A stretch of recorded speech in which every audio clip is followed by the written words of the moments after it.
and welcome to Newsmakers. I'm your host, Nancy Lewis. Today we're going to be talking about the recent Kansas Supreme Court decision that affects school funding. We're here today with Kansas State Senator Julia Lynn, and we are here in the Truman Library in a replication of the Oval Office, which is really just so fascinating if you want to come by and take a look sometime. Okay, so yeah, this is the big news in Kansas, the Supreme Court decision that came in and talked about K-12 finding, essentially K-12 funding, finding that it wasn't as equitable as it should be, according to the Supreme Court decision. So what does that mean for you? What does that mean for the formula in Kansas? What happens next? Well, first of all, I am so pleased that the legislature, in a rather short amount of time, was able to come to a decision and actually conform to what the Supreme Court... It was quick, wasn't it? Yes, yeah. It was. And, you know, obviously a lot of work goes into that, a lot of collaboration, a lot of discussions. I'm not on the Education Committee, but you can imagine how that kind of took over the session a little bit this year. Yeah, so what's next?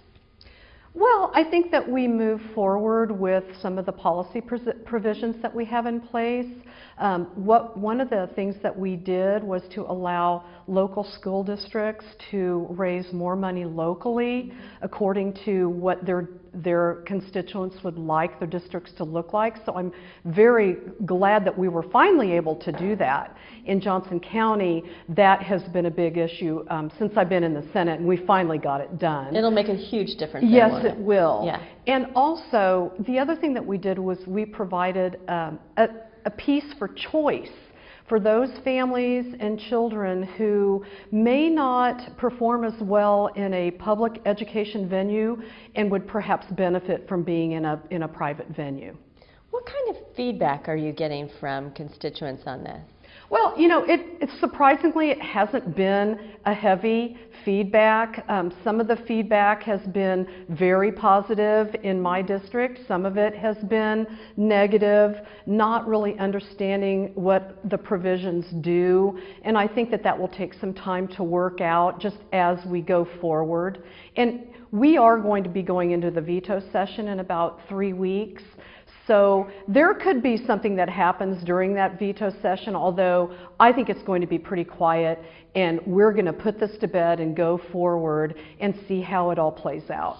In general, do you think that the citizens out there are doing enough to make sure that their voices are heard by you, those who are supposed to be representing them? Yes, that's a really great question, and one that I've been very concerned about since I've been in the Senate. You know, we do a lot of effort on my end to have a website, have emails, have Twitter accounts and Facebooks and so forth to provide for some interaction with our constituents.